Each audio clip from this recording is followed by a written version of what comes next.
Ya, Romo Ramani, Pasaka, Pasika, Bapak Ibu, Saudara-saudari sedama yang berbahagia. Kita mulai Dhamma Desana hari ini, rangkapkan kedua tangan untuk menghormat kepada Guru Agung kita yang Maha Sempurna Buddha Gautama. Namo tassa bhagavato arahato sama sambuddhassa. Namo tassa bhagavato arahato sama sambuddhassa. Namo tassa bhagavato arahato sama sambuddhassa. Asewana cak balanang panditanan ca sewana puja ca puja nianang etam manggala mutamang. Danang dadantu sadaya silang rakantu sabada bawana birata huntu gacantu dewata gata. Sabe Buddha balapata pacakanan ca yang balang. Arahanta nanca tejena rakang bandami sapa so sadu sadu. Ya, Romo Ramani, Pasaka, Pasika, Bapak Ibu, Saudara-saudari yang berbahagia, Namo Buddhaya. Kayaknya yang duduk di depan ini bakal masuk surga.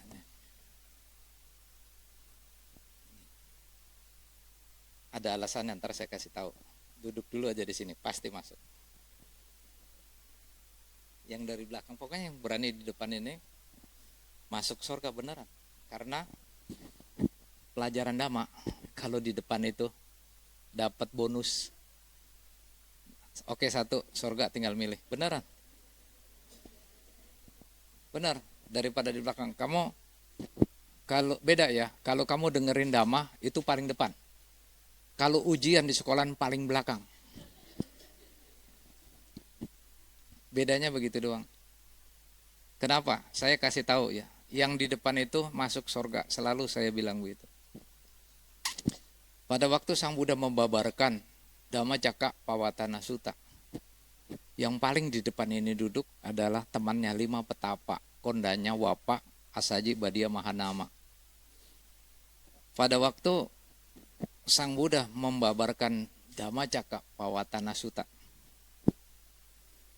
Anyasi watabo kondanyo, anyasi watabo kondanyoti, iti hidang ayas mato kondanyasa ana kondanotwewa namang ahosi iti. Itu artinya pada waktu Sang Buddha membabarkan Dhammacakka Pavattana Sutta mengenai penderitaan, yang di depan ini menyimak. 5 di depan ini adalah 5 petapa. Sebelah sini kanan kiri Moggallana Sariputra, sebelah sini Andana yang tukang catat. Karena di depan ini saking seriusnya di depan, beda dengan yang di belakang ya. Kalau di belakang itu handphone pasti ada di tempat meditasi di bawah sini. Kemudian kadang dia ngobrol di belakang ngeganggu orang, itu udah pasti. Kalau yang di depan nggak bisa, saking dia seriusnya Dhamma, si Kondanya ini dia tuh sadar bahwa di dunia ini orang ini hidup di dunia ini pasti bawa penderitaan. Ya. Pada waktu Sang Buddha membabarkan manusia di dunia ini hidup menderita, ada 4. Penderitaan itu sendiri, kemudian penyebab penderitaan, berakhirnya penderitaan dan jalan keluarnya. Kondanya ini sadar, wih bagus juga nih ya. Sang Buddha udah ngelihat langsung, anyasi watabo kondanyo, anyasi watabo kondanyoti. Iti hidang ayas mato kondanyasa anak kondanot wewa namang ahosi iti. Ini Dhammacakka Pavattana Sutta ini miliknya kamu. Karena kamu itu benar-benar konsentrasi pada saat itu. Jadi langsung mencapai tingkat kesucian Sotapati. Ya. Nah, Bante Giri juga pernah bilang, orang kalau mendengarkan Dhamma dengan serius, itu batinnya akan tenang, 1. Kedua, akan bisa mengingat cepat hal-hal yang baik di depan itu. Maka kalau sekolah kita duduk di paling depan, nilainya itu paling jelek dibanding dengan yang di belakang. Tapi yang di depan itu sungguhnya jelek, itu punya hasilnya sendiri. Ya, nggak boleh nggak nyontek sama orang gitu. Yang di belakang itu nilainya 100 juga boleh ngebet buku. Begitu pas ditanya ingat nggak? Enggak.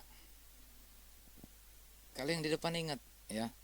Nah, kadang kalau kita ke wihara itu pada waktu mendengarkan ceramah ngerti. Bener, ngerti Romo, nangkep, oke bagus. Giliran pulang dari sini hilang semua. Itu manusia. Maka kalau duduknya di depan konsentrasi, lupanya hilangnya itu sedikit, nggak banyak dibanding dengan yang di belakang.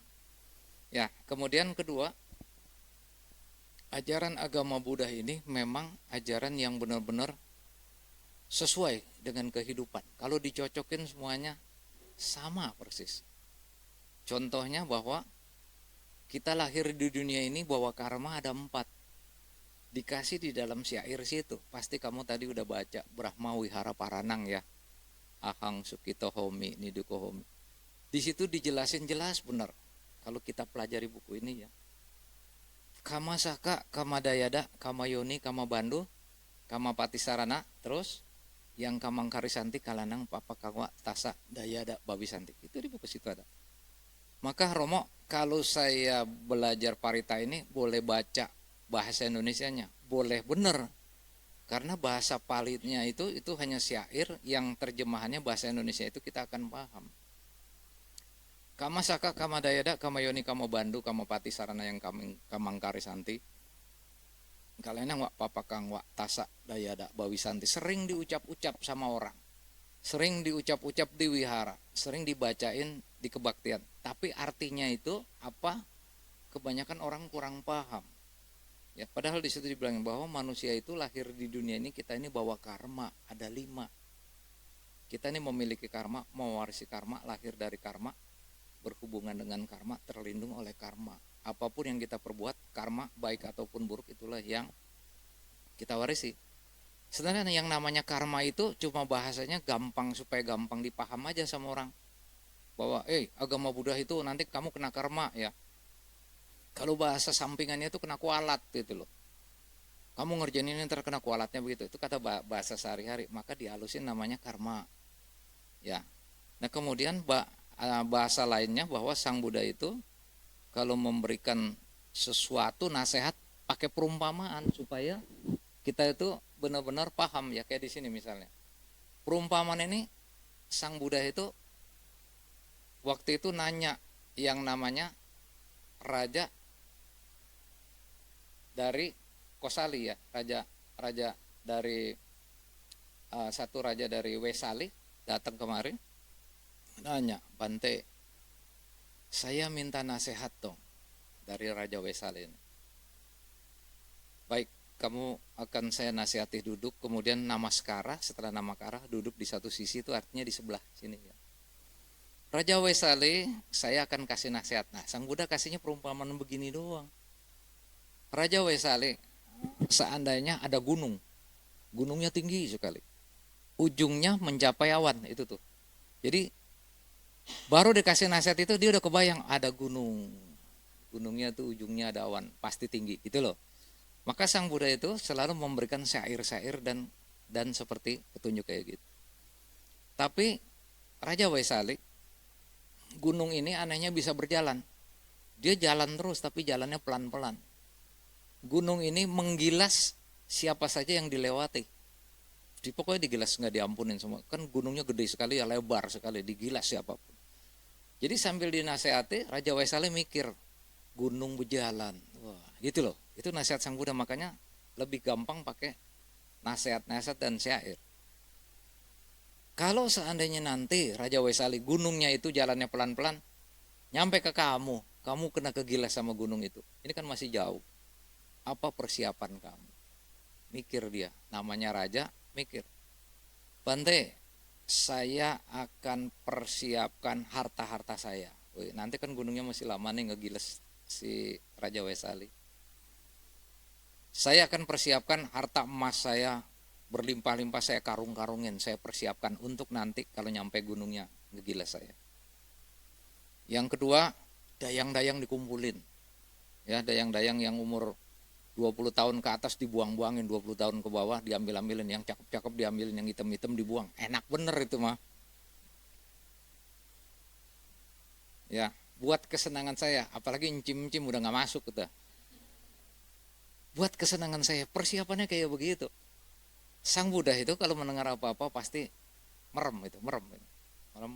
dia nggak ngomong apa-apa. Kemudian yang terakhir, yang ketiga, saya akan pilih bodyguard saya yang badannya gede-gede, dipilih untuk melindungi saya. Sang Buddha senyum, lalu buka mata. Raja Wesali, yang kamu ngomong itu tadi adalah kesenangan duniawi semua.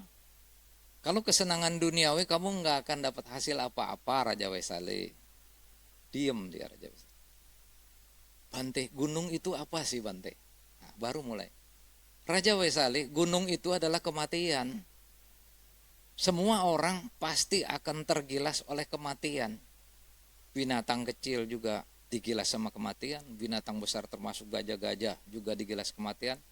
Manusia pun begitu, manusia kecil digilas kematian, manusia besar, tua, cantik, segala macam digilas kematian. Apa yang harus kamu persiapkan, Raja Wesali? Ampun Bante, saya minta petunjuk. Yang pertama adalah kamu harus hidup sesuai dengan dhamma. Itu dhammanya itu tuh banyak tuh, dhamma-dhamma Sang Buddha tuh. Kamu harus hidup sesuai dengan dhamma. Yang kedua, hiduplah dengan benar. Kayak kita nih. Romo juga nanti bakal digilas sama gunung itu, sama. Kamu juga sama semua. Apa yang kita persiapkan? Kita harus jalan sesuai dengan dhamma. Ini dhamma-dhamma Sang Buddha. Ya, salah satu dhamma Sang Buddha itu yang paling enak didengarnya adalah Manggala Sutta. Manggala Sutta itu kalimat-kalimatnya itu sekitar ada 10 kali 3, 30 nasihat. Ya, ada tambahan 3, 33 nasihat. Itu kalau kita perhatikan benar-benar itu asli itu nasihat. Yang lain jangan dulu dah, sebelum kita masuk yang lain baca itu dulu. Itu kan hasil dari minta. Bante minta dhamma, Brahma Sampati minta dhamma sama Bante. Ya, akhirnya dikasih dhammanya itu. Bahu dewa manu saca mangalani acintayung akan kamana sotanang buruki mangalamutama. Banyak dewa dan manusia berselisih paham mengenai berkah utama. Apakah berkah utama itu? Yang namanya berkah utama itu artinya nasihat. Bante, kasih saya nasihat yang paling bagus untuk pegangan saya apa? Asewana cabalang itu nomor 1 ya. Asewana cak balanang. Pandita nanca sewana puja ca puja nianang eta manggala mutamang. Itu nomor 1 tuh. Ya, dari Manggala Sutta, bukannya ada di bait keempat, bait kelima, enggak, yang pertama. Artinya apa? Kita di dunia ini jangan sampai salah bergaul. Itu banyak banget. Gampang itu mah Romo, saya mau paham, sabar. Renungkan baik-baik apa artinya nama salah bergaul. Ya. Pertama, kalau kamu hidup di dunia ini bergaul, yang paling bahaya. Kamu bergaul dengan 4 orang penjudi, kamu bergaul. Kamu akan jadi orang yang kelimanya. Kamu bergaul dengan 4 orang pemabuk, kamu akan yang jadi kelimanya. Ya. Bergaul dengan orang yang sering berdoa, 4 orang berdoa, duduk berdoa, kamu akan jadi yang kelimanya berdoa melulu. Itu pengaruhnya kuat sekali. Makanya Sang Buddha bilang, awas kamu hidup di dunia ini. Itu ada 2 tema. Yang satu bergaulnya yang gak bagus. Ya, ada 4 orang berjudi, kamu salah satu bertemannya, kelimanya kamu. Itu yang tidak baik. Sama juga minum-minuman keras dan sebagainya. Bergaul di tempat orang beragama pun sama. Ya, setelah itu bergaul kamu ke arah yang benarnya, maka kamu bisa menghormat kepada yang patut dihormati. Artinya apa? Kamu tuh paham, bisa tahu bahwa ini adalah orang tua. Ini adalah orang yang lebih tua. Kita ngomong orang yang tua tuh sopannya kayak apa. Kalau anak sekarang enggak, seruduk aja. Coba kamu bayangin beberapa puluh tahun generasi kamu itu, kalau ada orang tua tangan pasti miring begini, jalan permisi gitu kan. Kalau orang sekarang nyeruduk, sama anaknya Romo juga sama gitu, nyeruduk. Anaknya Romo nih, Romo anak saya suruh Jerry, kamu nama Sekara sama Bante. Nanya, nama Sekara apaan Pak? Mamanya nyaut, Kui, ngomong dari tadi kalau Kui tahu itu loh. Itu anak sekarang disuruh nama Sekara bahasanya nggak tahu itu. Karena kenapa jarang didengar yang kalimat baik. Ini berbahaya buat kita. Ya. Menghormat kepada yang patut dihormati gitu. Maka Sang Buddha ngajarnya di situ. Setelah itu bait kedua, setelah kamu menghormat kemudian kamu jadi orang baik, kamu bisa paham. oh ini orang tua, saya harus ngomongnya sama orang tua baik-baik, kita harus menghormat orang tua, menghormat kepada yang patut dihormati. Ya kalau orang tua lagi ngomong jangan suka nyelonong, diem, perhatikan. Itu ada tata cara sopan santun. Dan itu jarang diterapkan di rumah sekarang. Padahal dari keagamaan yang ada di sini itu kita bawa terapkan di rumah. Kalau perlu Bapak Ibu, saudara-saudari sedama, adakan kebaktian di rumah sendiri. Benar. Jadi yang kamu dengar dari wihara ini bukan hari ini paham semua, paham Romo, ingat semua, ingat Romo, pulang lupa. Nah, bagaimana caranya ingetin? Kamu harus jadwalin keluarga kamu. Saya juga gitu. Karena saya kenapa? Ada yang ngomong nyeletuk. Romo, kamu jadi Romo, anak-anak kamu kagak peduli tuh katanya tuh. Kau wihara juga enggak, apa juga enggak. Mikir saya, bener juga ini. Kalau gitu saya bikin wihara di rumah dah.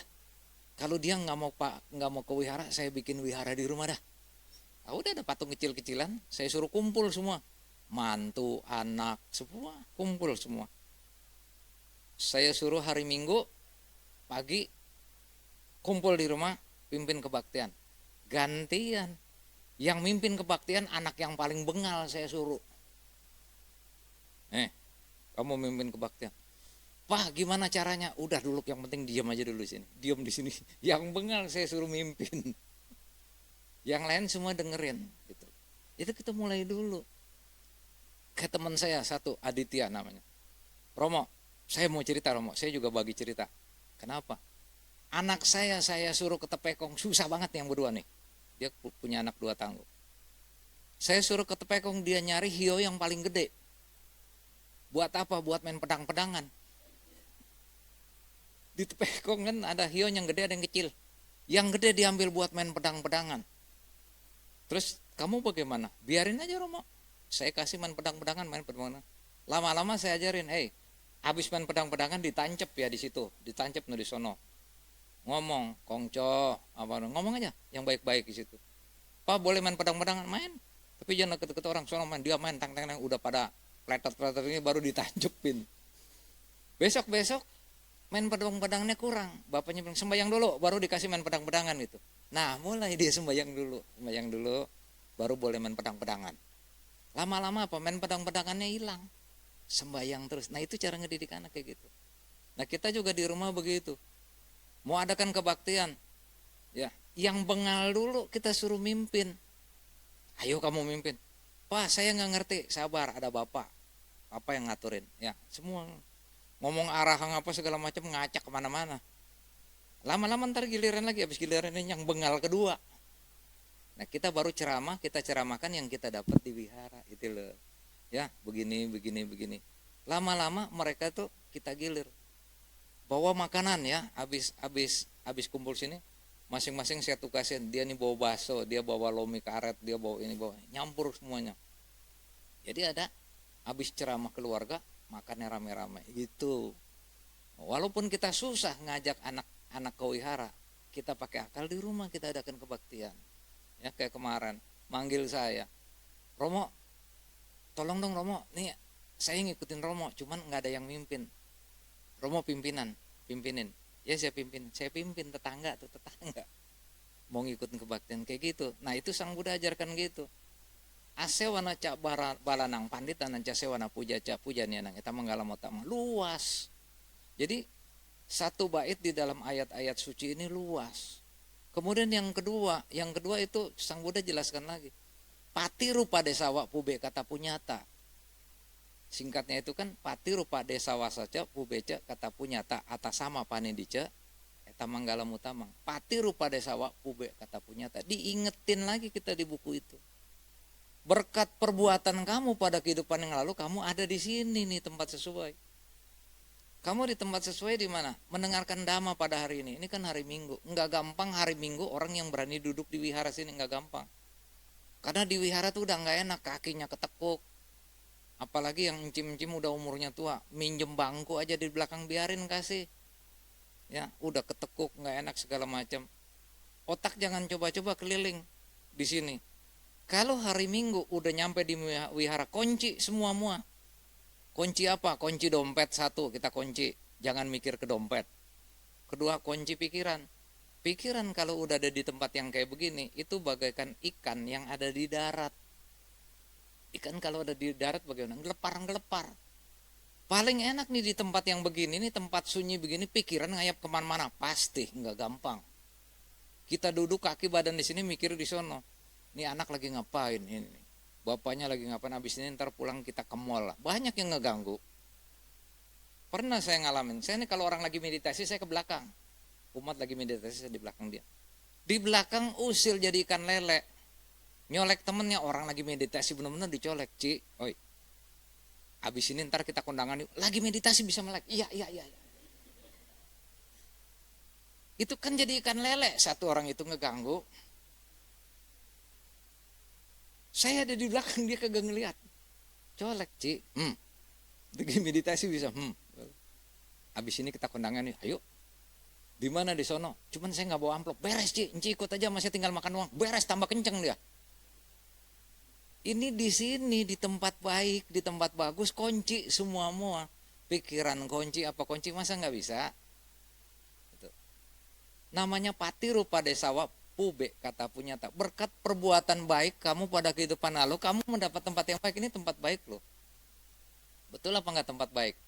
Contoh, kamu mendengarkan dhamma. Di sini, yang kamu dengar nasihat baik semua. Contohnya, sucikan hati dan pikiran, itulah berkah utama. Satu, kamu diajarin di sini. Yang kedua, jangan berbuat jahat. Ya, paling tidak apabila tidak berbuat baik, kalau kamu tidak bisa berbuat baik, paling tidak jangan berbuat jahat. Diajarinnya tuh di sini. Ya. Kemudian juga kamu sering menolong orang, diajarinnya di sini. Sekarang kalau semua bubar ke mall, di mall tuh nggak ada yang diajarin gitu. Jangan berbuat jahat, paling tidak berbuat baik, nggak ada. Kalau kita bisa beli siomay paling jangan pedas, jangan kebanyakan, gitu doang. Di mall tuh nggak ada, kamu mau beli siomay jangan berbuat jahat ya, banyak-banyak berbuat, nggak ada. Tukang siomay nggak mau ngomong begitu. Ya kan begitu, betul, Bu, betul Bu, Pak, betul Pak. Ini tempat baik.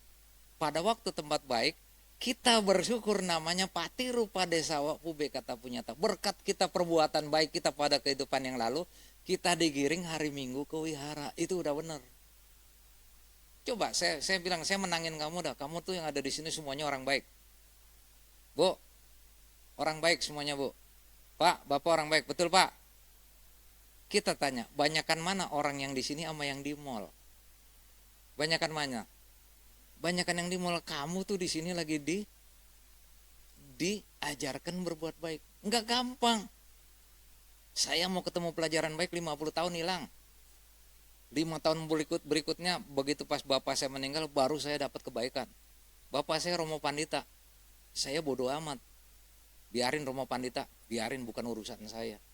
Begitu pas meninggal, saya cuma mau tanya doang, enak enggak sih jadi Romo Pandita? Rupanya kagak enak. Nggak enak jadi Romo Pandita. Kenapa? Dikatain orang diem. Kalau nggak jadi Romo Pandita udah ngepel begini nih. Kemudian latihan meditasi, duduk baca parita setengah jam sampai pegel. Biasanya udah kabur kemana tahu. Berusaha jadi orang baik. Jam 3 pagi pernah saya nangis. Jam 3 pagi nangis. Mau ngajar ceramah di Jambi, nunggu pesawat pertama. Udah nangis begini. Berdua sama teman saya. Sama-sama Romo Pandita. Kenapa mau nangis? Saya nih bersyukur mau. Kenapa? Biasanya jam 3 pagi nih saya udah ke laut, udah di tengah laut lagi nurunin pancingan. Ini hari saya nih ada di pesawat mau ngajar orang. Gitu loh, itu bertolak belakang banget. Sampai saya nangis itu. Artinya kenapa? Kenapa saya nggak bisa menemukan hal ini pada waktu dulu itu? Kalau pada waktu dulu saya bisa menemukan hal yang baik ini, waduh, tenang batin saya. Udah tenang mau, katanya, bersyukur mau kalau kamu sekarang itu udah berubah jadi orang baik. Ya ini dia makanya, kalau nggak bersyukur begini nggak ini saya gitu. Jadi Bapak Ibu yang sekarang ini bersyukur kita mendapat tempat yang baik, itu ajaran Buddha lagi. Pati rupa desawa pube, kata punya tadi, ingetin kita bahwa dulunya kamu yang ada di sini semuanya adalah orang baik. Tetapi pada kehidupan yang lalu kurang baik, sekarang ditambah lagi. Tuh ya. Sekarang kalau kamu udah ditambah baik nih, bilang sama sini, Tuhan yang Maha Kuasa, Tuhan yang Maha Kuasa, mudah-mudahan nanti pada kehidupan yang akan datang saya mau lahir lagi jadi manusia. Saya mau lahir jadi manusia, jadi orang baik. Kan begitu doanya dulunya. Dulunya nih pada kehidupan lalu. Sekarang kamu dilahirkan jadi manusia. Udah manusia ketemu yang baik. Mau jadi nggak baik lagi nggak? Mau jadi nggak baik? Ibu, Pak, lahir lagi nanti kamu jadi sulit lagi. Nah sekarang ini, kita ini tinggal melaksanakan tugas lanjutan. Tugas lanjutannya apa, Romo? Oke dah, Romo juga salah pada kehidupan lalu. Kita semua salah ya. Kenapa? Karena pada kehidupan sekarang kita nggak masuk ke alam surga atau alam bahagia. Kita jadi manusia lagi nih, ditekuk lagi kakinya. Romo juga juet-juetan teriak-teriak itu. Kamu sama Romo dosanya pada kehidupan lalu banyakan Romo. Kalau nggak saya nggak duduk di sini nih juet-juetan kamu, enak tinggal dengerin aja begini. Dosanya lebih ringanan daripada saya rada berat pada kehidupan yang lalu. Tapi kesempatan sekarang ini kita jangan sia-siakan. Kita benar-benar tekad, Romo, saya udah dah Romo, saya mau jadi orang baik ya. Bagus. Sedikit juga jangan nyolek hal-hal yang tidak baik. Iya, kita sama-sama oke, tos. Kalau nggak percaya kamu tes sama anak kecil, hei, kita mau jadi orang baik, tos, dia tos aja begini. Kita juga begitu, mulai saat sekarang ini kita berjanji. Pada kehidupan sekarang kita harus menjadi orang baik. Itu udah benar ajaran Sang Buddha. Patiru pada sawapubi kata punyata. Itu. Sekarang kita ukur lagi hubungannya dengan karma tadi. Ada lagi kalimat sisipan. Apabila kita ingin mengetahui perbuatan kita pada kehidupan yang lalu, ingat ya. Apabila kita ingin mengetahui nih perbuatan kita pada kehidupan yang lalu, ukurannya apa sekarang? Ukurannya adalah apa yang kita miliki sekarang. Pas banget itu. Itu udah ngukurnya itu. Apabila kamu ingin mengetahui perbuatan kamu pada kehidupan yang lalu, ukurannya adalah apa yang kita miliki sekarang. Jangan ngiri. Ditambah lagi dengan itu kamasaka kamadayada kamayoni. Tambahan itu tuh lebih kuat lagi. Inilah ajaran agama Buddha. Ingin mengetahui perbuatan kita yang pada waktu kehidupan lalu. Kamu lahirnya di dunia ini sekarang jadi apa? Jadi orang kaya, jadi orang miskin, jadi orang kurus, jadi orang gemuk. Jadi orang sakit-sakitan, itu hasil dari yang lalu. Ditambah lagi, jangan ngiri, awas jangan ngiri. Karena kenapa? Kamu lahir ke sini itu bawa karma 5. Kamu memiliki karma, lahir dari karma, mewarisi karma. Apapun karma yang kamu perbuat, itu yang kamu warisi. Romo, saya mau tanya, ini ada yang nanya sama saya, habis ceramah. Romo, saya mau tanya dong, kenapa? Romo jangan marah ya, enggak. Mama saya cantik, Romo. Anak saya ada 2. Anaknya 2. Saya sama cici saya. Mama saya cantik. Bapak saya jelek. Bapaknya jelek. Kok bisa kawin ya Romo ya? Mana saya tahu. Saya ngapa jadi kenapa tanya saya? Kan katanya agama Buddha itu karma ya Romo ya? Iya, biarin.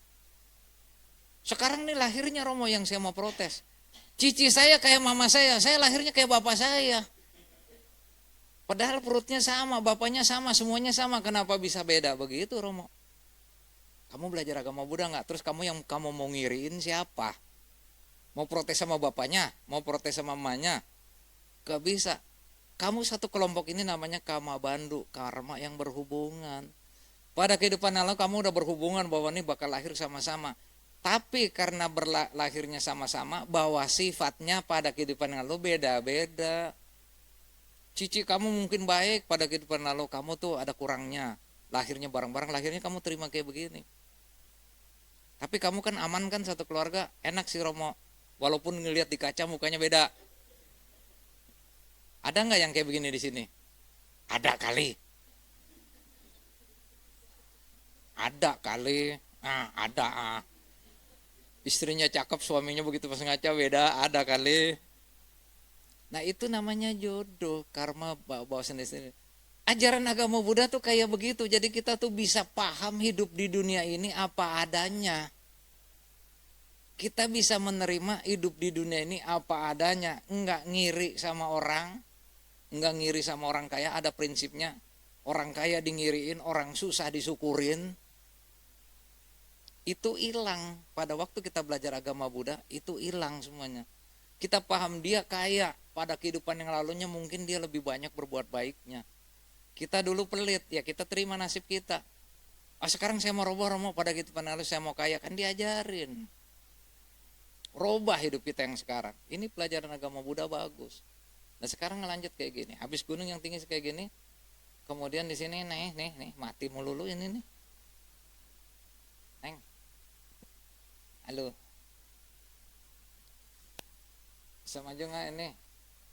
Ntar dulu ya, neng ngomong sering. Makanya kemarin saya bawa laptop sendiri aja udah. Nah itu ya, oke. Mudah-mudahan ntar macet lagi. Ini perumpamaan melulu. Sang Buddha tuh kasih perumpamaan melulu. Ini kan ada pedati ditarik sama sapi. Ini ada perumpamaannya. Kalau orang berbuat jahat itu Sang Buddha ajarkannya ini.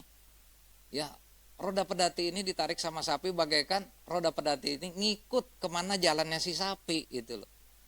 Jadi agama Buddha, pelajaran agama Buddha tuh kayak perumpamaan. Kita ingat selalu. Oh, kalau kita berbuat salah, berbuat dosa ini bagaikan apa? Pedati ini dosa kita. Ya, perbuatan kita itu akan ngikuti kita terus kemana kita pergi gitu. Jadi karma buruknya akan ngikutin kita terus, itu nggak meleset. Jadi kita kalau mau berbuat macam-macam, ingat pedati ditarik-tarik sama sapi. Wah, nggak berani karena kenapa? Dosa-dosa kita akan ngikutin badan kita terus. Ya, kemudian yang baiknya ini adalah bayangan. Kita bayangkan kalau orang baik tuh bayangannya itu pasti ngikutin kita. Bayangan kebaikan itu ngikutin kita. Itu perumpamaan agama Buddha yang paling enak banget. Ya. Kemudian lanjutnya di sini air, asik lagi. Meditasi objeknya ada yang air, namanya Patawi Apotejowayo. Ada yang berupa objek tanah, objek air, objek api, dan objek udara. Boleh gitu loh, tinggal ngambil. Kita objek air nih. Air ini luas Bapak Ibu. Air kan selalu dari atas turun ke bawah kan. Ada nggak yang air dari bawah ke atas? Ada Romo pakai pump, jet pump, naik, entar juga dia turun lagi. Itu loh. Jadi perbuatan itu kadang kayak doa-doa orang di rumah sakit, orang meninggal ya, orang jahat. Romo, orang jahat didoain apa bakal bisa naik ke surga? Naik, cuman sebentaran. Kayak kembang api itu, Janhui, tahu Janhui. Kalau disundut naikkan ke atas itu doain tuh. Ya doain sebentar juga habis ninya obatnya turun lagi ke bawah, ke bawah lagi ya. Itu perbuatan sementara. Ini juga sama, manusia diumpamakan kayak air. Air ini dari atas ke bawah. Ya. Dari atas ke bawah. Artinya apa? Kita harus rendah hati. Rendah hati, jangan sombong. Nah, ibu-ibu di sini atau bapak-bapak yang sering nonton drama Korea, drama Cina, nonton nggak? Saya juga sering nonton nih. Ngaku dulu. Karena saya ambil intinya orang kaya raya CEO menyamar jadi tukang sapu. Ada kan Bu? Ada yang CEO nyamar jadi tukang nganter barang. Mau nyari jodoh. Nyamar jadi pengantar barang, ketemu jodohnya gitu tuh yang benar-benar baik, ya, nyamar semua. Karena kenapa? Rendah hati itu bisa menemukan sesuatu. Kalau orang kaya raya yang sombong udah kagak ketemu. Kita kalau rendah hati pasti ketemu yang baik. Artinya apa? Dinasehatin orang tuh jangan sombong, diem aja. Pasti nasihatnya banyak dapatnya. Tapi kalau sombong baru jadi nasihatin, wah tauan juga saya, orang berhenti. Gak usah dinasihatin lagi, semua dia udah tahu. Jadi dapatnya cuma sedikit. Tapi kalau dinasihatin orang rendah hati, oh ya, baik, bagus juga, bener juga, gitu loh. Saya kan pimpinan perusahaan, sombong, semua harus ngikutin saya. Yang nyeletuk anak yang paling bawah. Pak, kayaknya salah dah Pak, katanya. Dia ngomongnya nggak berani kenceng-kenceng. Kayaknya salah dah Pak, mestinya begini-begini Pak. Saya mikir bener juga ini orang. Artinya apa? Kamu tuh yang rendah juga kadang punya pikiran yang bagus. Kita nggak mesti sombong kayak air gini. Air itu dari atas ke bawah, ya. Jadi artinya walaupun kita setinggi apapun kita harus rendah hati. Jangan nunjukin tinggi. Ini pelajaran air. Ya, yang kedua, air ini mengalir terus. Dia tuh mengalir terus, ya. Perbuatan baik kita akan mengalir terus. Kamu air kalau lagi mengalir, kamu tutup sama batu. Tutup pakai batu, tutup sama tanah. Nerobos nggak dia? Nerobos. Kamu tutup sama batu nih, air lagi jalan, kamu tutup, dia nerobos. Artinya apa? Hidup di dunia ini banyak rintangan, ada. Ada yang keras kayak batu, ada yang kayak tanah empuk, tapi tetap nutup jalan kita. Tenang Bapak Ibu, akan ada jalan keluarnya. Ya. Jadi manusia itu setiap ngadepin masalah apapun tenang. Semua ada jalan keluarnya. Tapi jangan tidur. Kalau tidur nggak ketemu jalan keluarnya ya pulas. Mikir, pasti ada ketemu jalan keluarnya. Ada. Yang kedua, nurut. Air ini nurut. Kalau ditaruh di gelas, dia pasti ngikutin bentuk gelas. Kamu tuang di gelas, ngikutin bentuk gelas. Kamu tuang di ember, embernya jelek juga dia ngikutin kayak embernya. Ada nggak air ngelawan? Dituangin di gelas, ogah gelasnya jelek bentuknya kayak gitu, ngamuk air di gelas. Enggak. Kamu juga seperti itu. Lagi dinasihatin sama orang yang benar, terima. Diem, terima. Dituang kayak ember, terima, diem. Akan ada baiknya yang namanya nasihat. Cuma hati-hati. Kamu jangan coba-coba nasihatin orang. Kadang orang yang dinasihatin itu bisa sakit hati sama kamu. Kadang resikonya tuh kayak begitu. Ya, nasihatin orang baik-baik marah dia. Tapi akhirnya dipakai juga. Ya, itu namanya manusia. Air tuh tetap nurut. Dinasihatin sama orang nurut. Kamu nih lagi dikasih ceramah, nurut. Ingat kamu, ingat Romo. Pasti pulang lupa. Ya, kadang mesti diingetin, oh ini kayak gini, ini jalannya kayak gini, ya. Terus kita lanjut di sini. Mana lagi macet lagi, Neng? Jalan, oke jalan. Ini pohon juga lurus. Pohon walaupun miring, ditanam dia numbuhnya lempeng. Ada nggak kalau pohon miring ini numbuhnya ke sana juga? Pak, Bu, numbuh nggak kalau pohon ditanam lereng gunung miring? Pohonnya juga ikut miring ke sana. Ada nggak? Pak, bapaknya nggak ada ya? Pak, ibunya ada, Bu. Ya. Manusia harus tetap lurus. Hati kita harus lurus dimanapun kita berada. Tetap harus pertahankan hati kita lurus. Kalimatnya sacito parioda panang eta manggala utamang. Sucikan hati dan pikiran, itulah berkah utama. Di tempat mana aja kita harus lurus ini nih. Di tempat yang miring banyak orang-orang nih yang pada jahat-jahat semuanya. Biarin dia jahat semuanya, biarin dia hatinya miring semua. Tapi kita, hati kita lurus gitu loh. Biarin. Bergaul di tempat mana, bergaul di tempat yang jelek, tetap kita harus lurus hatinya. Diajakin korupsi, yuk, enak yuk korupsi, duitnya banyak dah. Bener, cari kesempatan mau korupsi susah. Ya. Dimiringin kita nih begini nih. Mau nggak mau, aduh biarin dah, udah lempeng aja biarin. Duit banyak ntar juga ditangkapnya lebih banyak lagi keluarnya. Kan mikirnya jadi bagus. Itulah manusia. Ya, dilanjut lagi. Mana ini? Nah, ini saya kasih tahu tempat keran yang paling bagus adalah di sini ya. Di sini nih di wihara ini. Pada waktu kamu buka di sini nih. Ayo mari semua kita kebaktian. Baik, duduk rapi nih. Kita menghormat kepada yang patut dihormati. Baik, nama Karagata. Arahang sama sambutho bagawa. Itu kerannya udah kebuka. Ini kerannya udah kebuka nih kamu di sini. Bening nih airnya nih. Bening ya. Kita pisahin. Air bening kita taruh sebelah kanan ya. Konsentrasi semua. 1, 2, 3 konsentrasi air bening di sebelah kanan. Ini kotak. Kita taruh di bak air bening. Pada waktu kita di tempat kebaktian kita ngumpulin air bening. Nih, tes arahang sama mulai. Tes bening semua. Ya, jangan ada yang gangguin, lagi ngumpulin air bening. Terus ikutin kebaktian segala macam meditasi, airnya bening terus.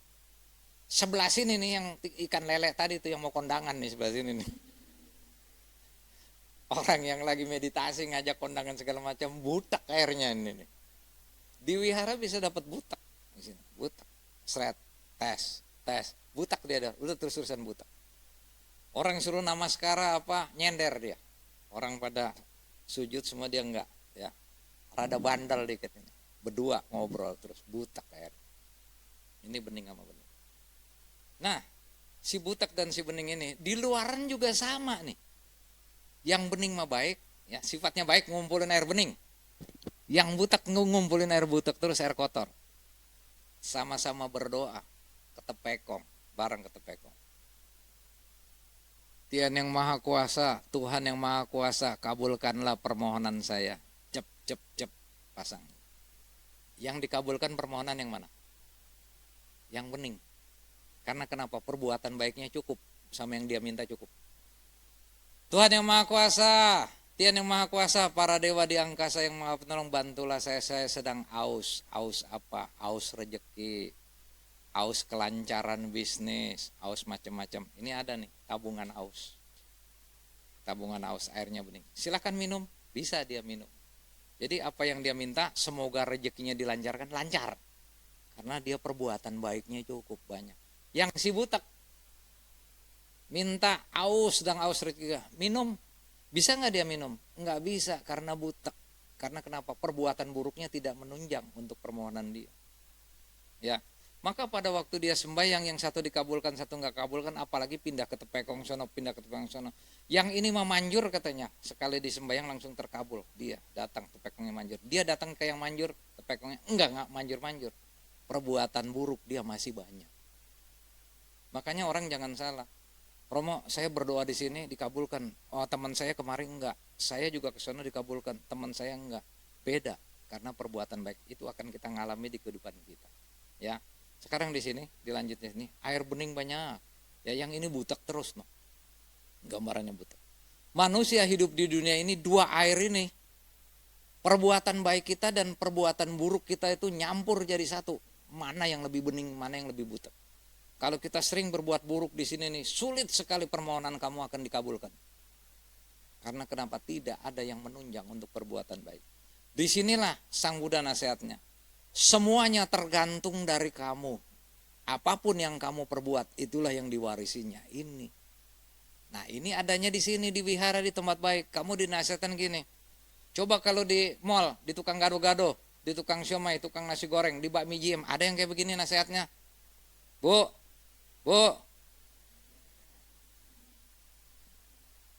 nggak ada. Makanya kamu dapat tempat yang bagus. Namanya Pati Rupa Desa Bak Pube, kata Punyata. Berkat perbuatan kamu pada kehidupan yang lalu, kamu bisa mendapat nasihat-nasihat yang bagus.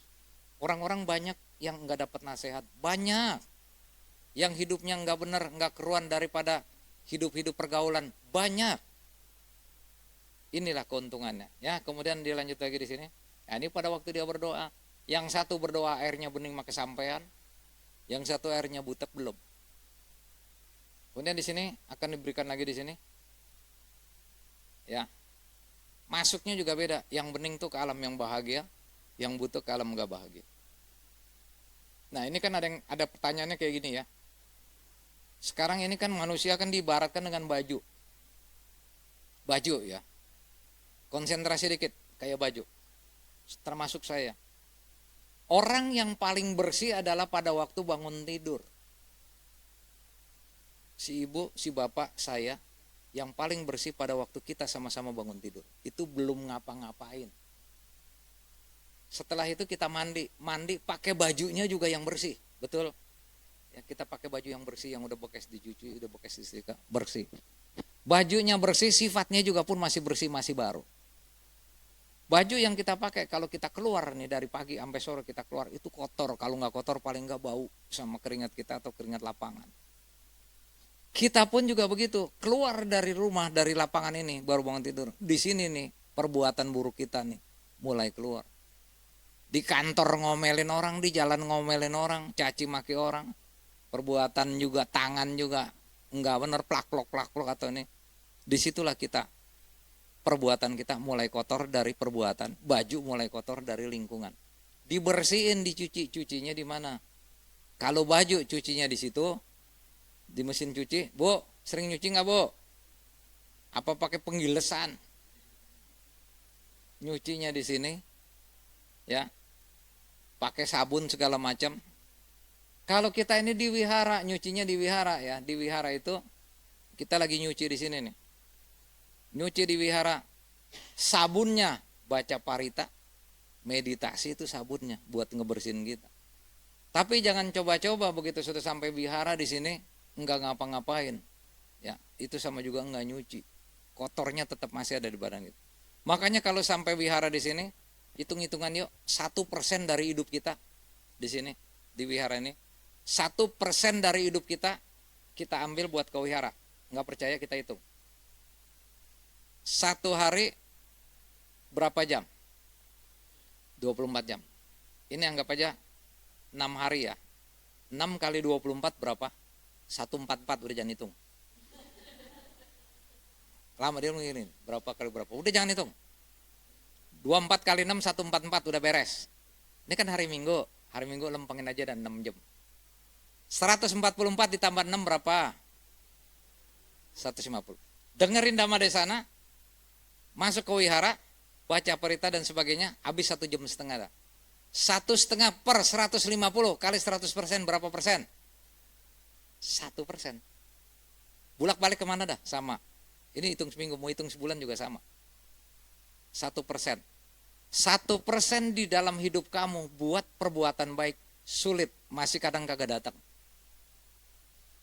Betul? Kagak datang udah 0,5%. Nggak datang lagi nanti 1/4% dari hidup kamu. Percaya nggak kalau megang handphone ini, nongkrongin handphone ini dari pagi bisa sampai tengah hari nih. Coba. Kalau belum ini sama, apalagi ada sinetron di handphone, oh tanggung ah ini ah, seru.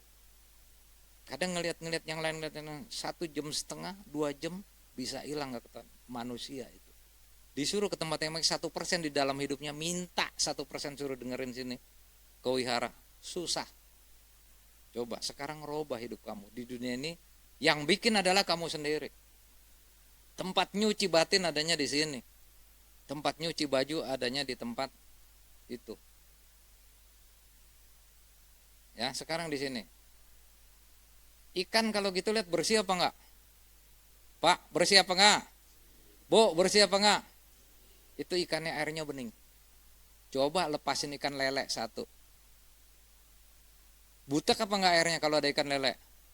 Butek, diacak-acak semuanya, lumput-lumputnya tuh di bawah tuh, tanah-tanahnya juga dikurek-kurek. Makanya di sini nih, kamu udah di tempat bening di sini, ikannya lagi tenang nih, ikannya cakep-cakep semua nih, yang lakinya ganteng-ganteng semuanya. Perempuannya cantik-cantik semuanya jika dibandingkan dengan orang Afrika. Udah lagi bagus-bagus ya, lagi tenang-tenang, lagi dengerin ceramah, lagi dengerin Dhamma Desana, ada ikan lele satu, mabok kamu. Ikan lele selalu adanya di belakang. Orang lagi ceramah, orang lagi Dhamma Desana, dia ngeguyek di belakang, dia ngobrol di belakang, handphone nyala terus rangring-rangring, waduh ikan lele satu. Kadang ada di tengah, ikan lele ke tengah. Saya lagi ceramah kadang keganggu ngeliatin orang ini. Aduh, ikan lele, butak. Makanya jangan jadi ikan lele di sini. Ada nggak di sini yang jadi ikan lele? Ada kali di belakang. Sama juga ya. Di wihara juga sama. Saya pernah ke kebun teki di sana. Romo tolong kasih tahu umat dong. Kenapa? Orang wihara nih pelit-pelit. Lah. Kenapa Mei? Namanya si Mei.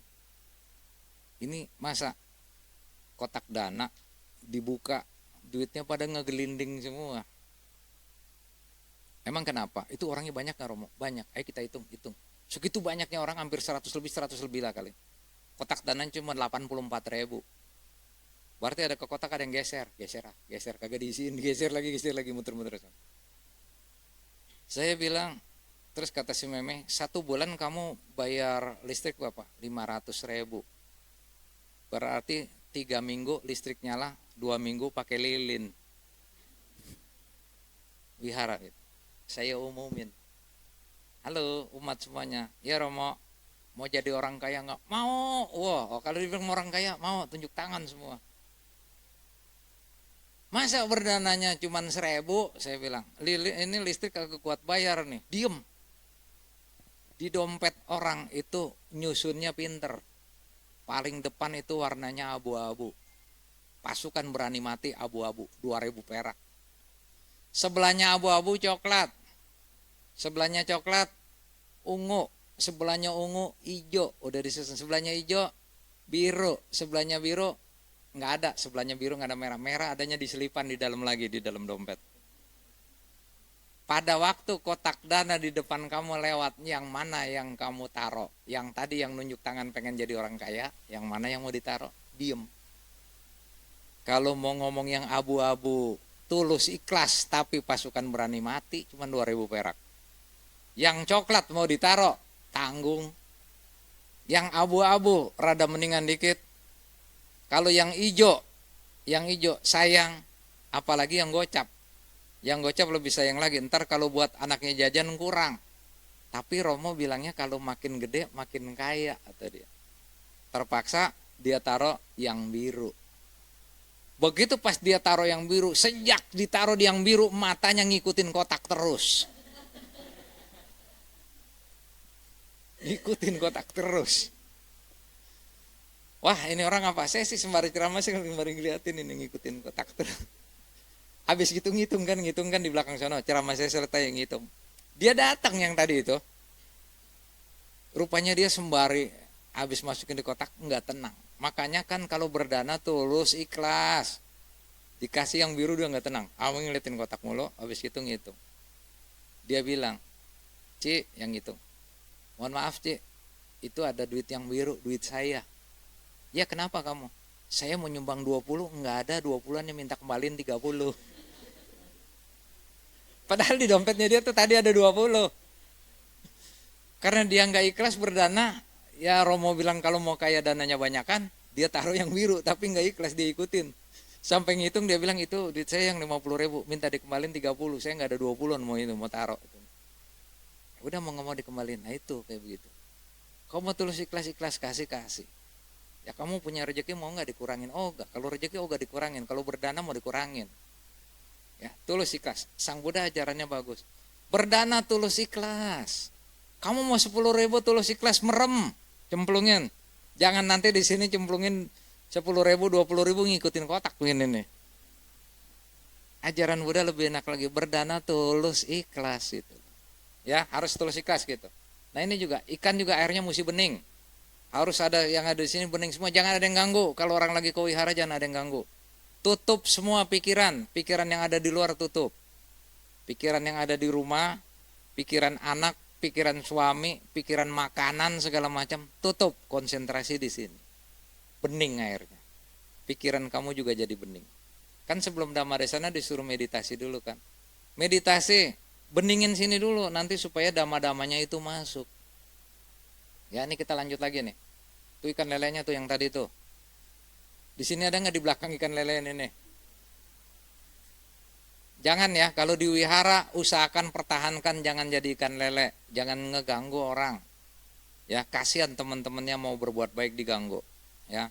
Mulai sekarang jangan ada ikan lele. Ini cucinya di wihara, ya. Nah, sekarang yang seru gini. Jangan menggantungkan nasibmu pada makhluk lain. Ini pepatah Sang Buddha juga. Waktu Sang Buddha sebelum parinibbana itu, Ananda tanya, "Bante, ini kalau nanti nggak ada Bante, ini bagaimana ini umat?" Ya, umat nggak ada pegangan, sabar. Selagi masih ada dhamma saya, kamu belajar dhamma. Kan tadi kan Raja Wesali, hiduplah sesuai dengan dhamma. Ya, Pak, konsentrasi dikit lagi habis ini boleh pulang. Boleh ke mall habis ini. Ya, boleh main-main, boleh ajak anak jalan-jalan boleh, tapi dengerin dhamma dulu. Jangan menggantungkan nasibmu pada makhluk lain. Ananda nanya, "Bante, tolong nasihat, minta nasihat terakhir." Ya. Ingat ya. Nasihatnya nih ya. Kalau ingat nanti dapat motor listrik. Atta dipa, atta sarana, anak sarana, dhamma dipa, dhamma sarananca. Ya, coba ngomong. Ya. Sekarang saya ulang, kalau udah ulang nggak dapat. Ingat nih ya, nasihat terakhir nih Sang Buddha. Atta dipa, atta sarana, anak sarana, dhamma dipa, dhamma sarananca. Gampang artinya. Ini lihat lilin kan, ada apinya ya. Api ya. Atta dipa, atta sarana. Jadikanlah dirimu nih sebagai pelita. Tuh, nyala ya. Ingat ya, nasihat. Ini nasihat Sang Buddha nih sebelum parinibbana. Jadikanlah dirimu sebagai pelita. Tuh, nyala. 2, jadikanlah dhamma sebagai pelita. Ini cuma 2, dhamma dan kamu. Jadikanlah dhamma sebagai pelita. Nah, yang ketiga, jangan menggantungkan nasibmu pada makhluk lain. Ya, yang ketiga nih, jangan menggantungkan nasibmu pada makhluk lain. Yang keempat, jadikanlah dirimu sebagai pelindung. Jadikanlah Dhamma sebagai pelindungmu. Paham? Tes. 1, jadikanlah dirimu sebagai. 2, jadikanlah Dhamma sebagai. Yang ketiga, jangan menggantungkan nasibmu pada makhluk lain. Yang keempat, jadikanlah dirimu sebagai pelindungmu. Yang kelima, jadikan Dhamma sebagai pelindungmu. Ditanya sama Ananda, Bante, saya mau tanya yang ketiga. Jangan menggantungkan nasibmu pada makhluk lain. Nah ini. Bagaimana cara neranginnya nih? Kemudian Sang Buddha bilang, Ananda, ini ada sebuah kapal. Sebelum Sang Buddha parinibbana, ya, ada sebuah kapal. Kapal ini mau tenggelam. Diombang-ambing di laut, mau tenggelam. Di dalam kapal ini isinya ada 3 orang. 3 orang. Ya, cuma 3 nih segede-gedenya nih kapal ini. Kemudian badai datang, wah, udah mau tenggelam ini kapal, ya. 3 orang ini, yang satu, wah mulai tahu nih ini bakal tenggelam dia. Yang satu berdoa aja di pojok. Kerja enggak apa enggak, dia berdoa aja di pojok. Tuhan yang Maha Kuasa, tolonglah saya, semoga saya selamat. Yang 2 biarin. Terserah yang 2 mah, yang penting saya selamat. Dia berdoa aja, nggak mau ngapa-ngapain dia. Percaya sama Tuhan, menggantungkan nasibnya dia pada Tuhan. Berdoa, Tuhan yang Maha Kuasa, tolonglah saya, semoga saya selamat. Yang 2 ini mah biarin urusan dia. Yang satu lagi percaya sama dewa-dewa semua. Dewa pasti nolong dia, kagak mau kerja juga. Dia ambil menyan setengah karung di perahu. Dia bakar semua, asapnya kemana-mana. Para dewa tolonglah saya, semoga saya selamat. Enggak mau ngapa-ngapain, begitu aja kerjanya. Biarin yang 2 mah, mau ngapain terserah dia. Yang satu ngedoain yang 2 biarin, yang ini juga ngedoain yang 2 biarin katanya. Nah yang ketiga ini dia ngumpulin kayu di perahu itu. Dia kumpulin kayu, dia bikin rakit kecil. Dia berusaha. Berdoa dalam hatinya doang, tapi dia kerja terus. Ya kerja terus, dia iketin, jadilah rakit kecil. Baru terakhir setelah dia bilang, Tuhan yang Maha Kuasa, para dewa, borongan nih, doanya dia sama doanya dia diambil. Semoga badai datang, tapi rakit saya harus jadi dulu. Gitu. Tapi dia usaha. Ternyata benar, begitu pas badai datang, ya tenggelam ini perahu, badainya datang, tenggelam perahu di situ. Yang berdoa doang sama Tuhan, kagak mau kerja, hilang duluan. Yang sebelah sono yang berdoa sama dewa, bakar menyan, tinggal asapnya doang. Yang ini, bagaimana yang ini yang ketiga? Selamat naik di sampan hasil dari usahanya sendiri. Makanya Sang Buddha bilang, Ananda, dengan adanya kejadian ini, tidak ada orang lain siapapun yang bisa menyelamatkan kamu kecuali kamu sendiri. Tuh, perumpamannya gampang. Jadi ajaran agama Buddha pakai perumpamaan ini. Langsung Ananda bilang, baik Bante. Ananda, tidak ada satu orang pun, tidak ada makhluk apapun yang bisa menyelamatkan kamu kecuali kamu sendiri. Ya, makanya yang di tengah ini jangan menggantungkan nasibmu pada makhluk lain. Usaha sendiri. Kamu berbuat baik sendiri. Contoh, orang mau beli nasi goreng. Cik, beliin saya nasi goreng. Kok beliin saya nasi goreng? Sama-sama lapar. Ya, nitip. Begitu pas nasi goreng sampai, padahal nasi gorengnya cuma tinggal sebungkus. Dia mah yang ini nungguin aja, ngarepin dia nih. Mana nih nasi goreng, kita lagi lapar, dia mah di sana udah dimakan nasinya. Kita yang nungguin bagaimana? Ngarepin dia. Ya, kita nitip sama dia, berharap sama dia bawa pulang nasi gorengnya dimakan sama dia. Kita mah lapar juga. Itu jangan menggantungkan nasibmu pada makhluk lain. Sekarang pisah semuanya. Makan, yang separuh tinggal di sini, yang sebelah sana makan. Ini nggak usah makan, diam aja. Nggak mau ngapa-ngapain, diam aja. Begitu pas dia pulang, dia gosok-gosok perut. Kenyang saya. Kamu bisa nggak ngomong, hei, kenyangnya kamu pindah ke saya, bisa apa nggak? Nggak bisa. Kamu yang di sini lapar aja nih, sekelompok begini nih. Kenapa? Karena dia nggak mau keluar nyari makanan, cuma bilang kamu makan aja dulu. Ntar makannya kenyangnya bagi saya. Kan bisa apa nggak? Nggak bisa. Sang Buddha bilang begitu. Kamu mau berusaha mau kenyang, kamu mau berusaha mau bagus, perut kamu enak, usaha sendiri. Kamu akan kenyang sendiri, nyari makan sendiri, masak sendiri, nggak doyan ini masak Indomie sendiri, ayo bekerja sendiri, makan sendiri kenyang. Itu baru jenis makanan, belum jenis perbuatan. Kalau perbuatan pun begitu, tidak ada yang bisa menyelamatkan kamu, tidak ada yang bisa menolong kamu kalau bukan kamu sendiri yang bisa menolong kamu. Berbuat baik kamu sendiri, nggak ada yang berbuat baik kemudian hasilnya bagi kamu, nggak bisa. Kemudian berbuat baiklah yang benar-benar menggetarkan alam atas. Contoh apa? Perbuatan yang benar-benar tanpa pamrih. Ini dikisahkan, pernah dengar namanya Bante Siwali yang bawa payung tuh. Ya, ada biku yang bawa payung, di sini nggak ada ya. Bawa payung, bikunya itu namanya Bante Siwali.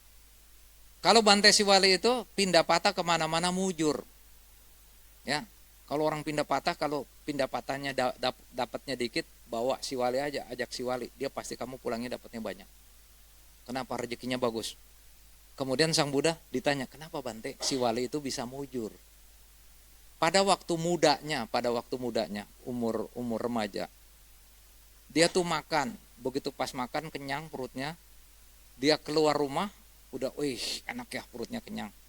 Dia melihat ada 4 ekor anjing, 4, induknya 1, anaknya 3, ya, kecil-kecil anaknya, menggigil, 4-4-nya menggigil.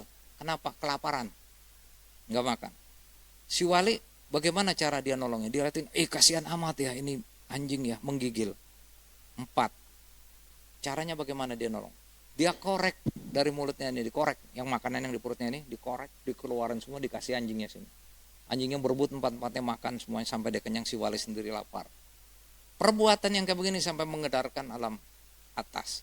Nah, pada waktu si Wali jadi biku, berbuahlah perbuatan baik ini. Kemana aja dia pergi, pindah patah, hasilnya dapatnya banyak. Itu ya. Makanya kamu hidup di dunia ini, kalau mau berbuat baik, berbuat baiklah yang berarti. Berbuat baiklah yang bermanfaat. Tidak ada satu orang pun yang bisa menolong kamu kecuali kamu. Jangan menggantungkan nasibmu pada makhluk lain. Semua perbuatan adalah milik kamu sendiri. Kama saka, kama dayada, kama yoni, kama bandu, kama pati sarana yang kamang karisanti kalenang wak papakang wak tasa dayada babisanti. Ya. Jadi Bapak Ibu sekalian semuanya, perahunya udah tenggelam, waktunya juga udah habis. Ya, begitu tenggelam semuanya, kita banyak-banyak berbuat baik di sini. Makanya ada yang nanya saya. Ini terakhir ada yang nanya waktu saya ceramah ini di Padum Utara. Romo, saya boleh nanya? Boleh. Kenapa Romo? Saya boleh nggak keliling-keliling sembayang ke dewa-dewa, ke tepekong-tepekong? Nah, kan ada yang nanya juga nih. Ntar juga ada yang nanya, sebelum ada yang nanya, saya tanya dulu. Romo, jangan menggantungkan nasibmu pada makhluk lain. Ketepekong boleh apa enggak? Itulah.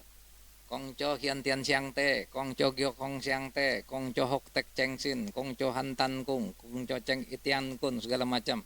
Ya, minta tolong saya ini. Boleh apa enggak, Romo? Kan menggantungkan nasib kita pada makhluk lain, kita minta ke situ. Sabar. Kamu ke kongco itu bukan minta, tapi minta petunjuk. Tolong dibukakan rezeki kita, bisa nggak? Kadang kongco itu ngasih tahu, semuanya tergantung kamu.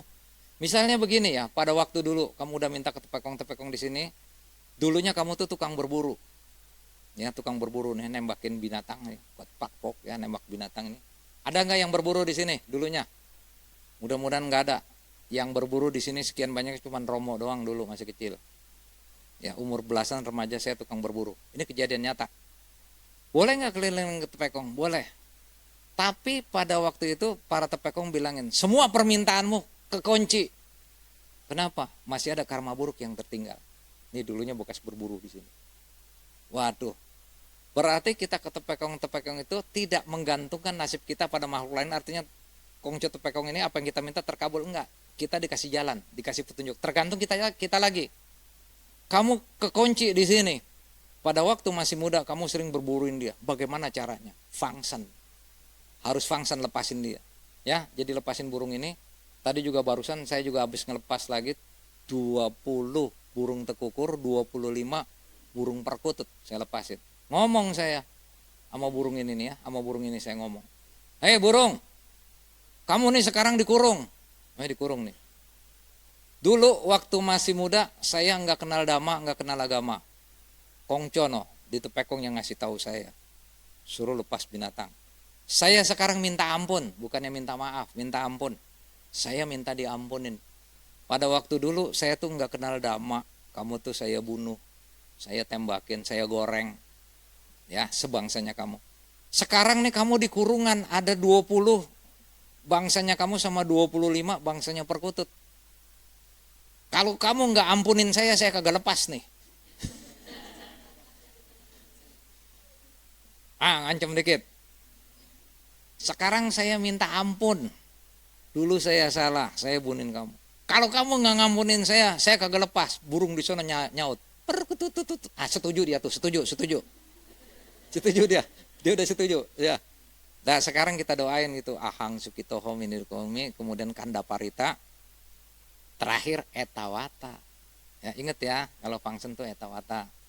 Ya, etawata ca amai sambatang punya sampadang sabe dewa, sabe buta, sabe sata anu modantu. Idang wonya tinang hotu sekita hontunya tayo 3 kali. Ya, akasata cobu mata dewa naga mahidika punyang tang anu moditua cirang rakan tuh mamparamti. Ini kamu sekarang saya lepas, saya minta ampun sama bangsanya. Kalau nggak diampunin saya nggak lepas lo ya, di sana udah nyaring. Setuju, lepas mau. Ber. Tanya Kongco, bagaimana nih? Permohonan saya udah bisa terkabul belum? Belum, masih kurang 5% lagi katanya. Jadi semuanya tuh tergantung kita, walaupun kita ketepekong manapun juga tidak terkabul karena masih ada beban. Semuanya tergantung kita. Maka kita banyak-banyaklah berbuat baik supaya kita tuh apa yang kita inginkan bisa tercapai. Kita ketepekong sini nggak tercapai ya.